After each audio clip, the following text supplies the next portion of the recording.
কি ভালো লাগছে আমাকে এই যে আপনি এই অ্যাওয়ার্ডটা নিন আর আমাকে খুব ভালো লাগছে অনেক অনেক ধন্যবাদ বাহ Wonderful. Thank you so much, sir. Sir, congratulations. Can we have a nice picture? Nice picture? We've not got a good picture yet, if you don't mind. Guys, these moments are important. I'm sure all of you cherish them. And when you post them, it's hashtag.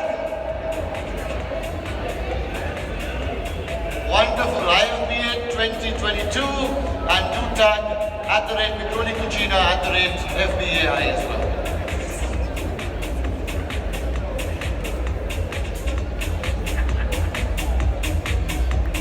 Right, congratulations, Semanti.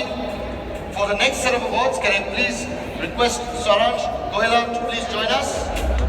Saransh Goyla, if you can please join us to present the next set of awards. I'm loving how you just nice one. So you're going to be presenting the digital awards of YouTube. emerging blogger at the age of 62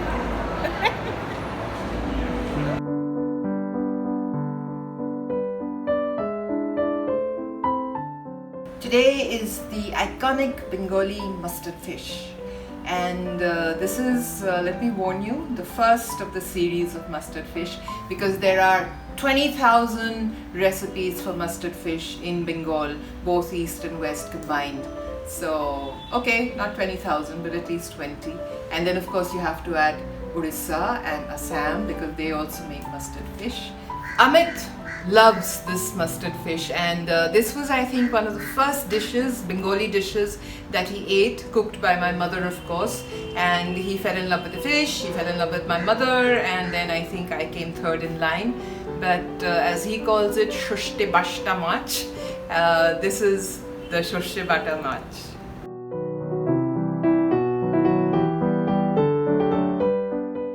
The ingredients are very simple. You need fish, of course. Now, as a Bengali, you would prefer to use any of the carp, which is rahu or katla. And of course, the king of all fish, Ilish, lends itself beautifully to this recipe. But you can make this very nicely with Pomfret, you can do it with Rawas. I've even done it with Surmai. And when you have fresh fish, don't fry it.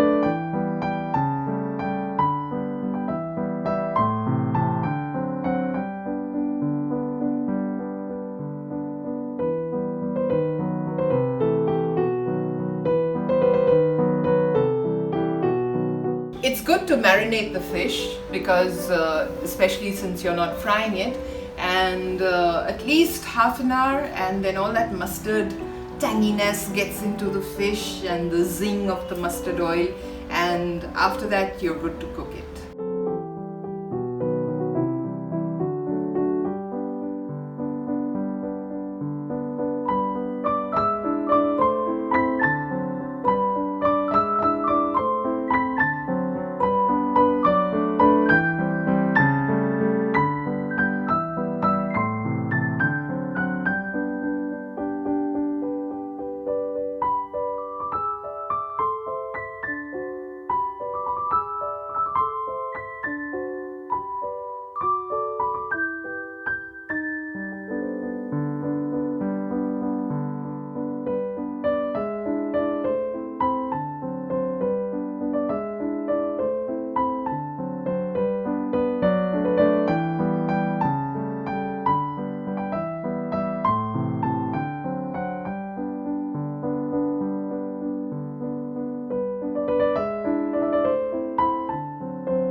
Fish doesn't take very long to cook.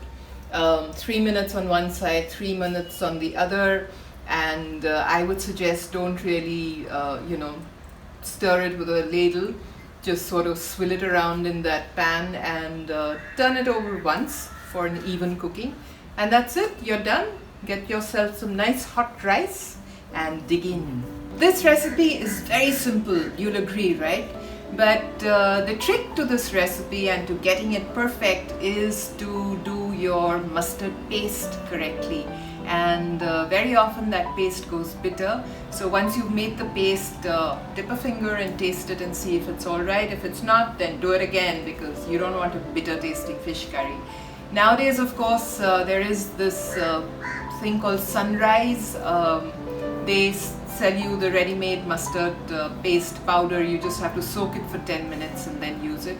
So that is an easier option.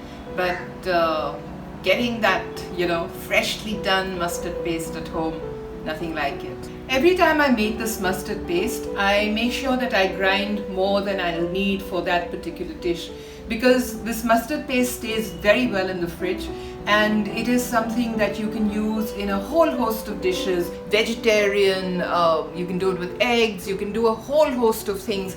And of course the simplest one is just add a dash of honey and you have this lovely mustard paste for your sandwiches and your steaks and all sorts of things.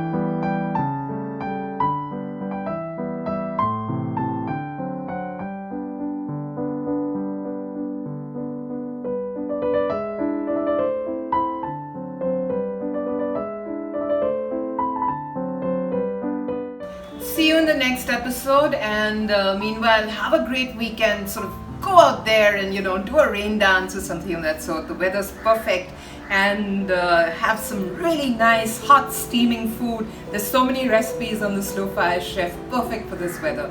Try them.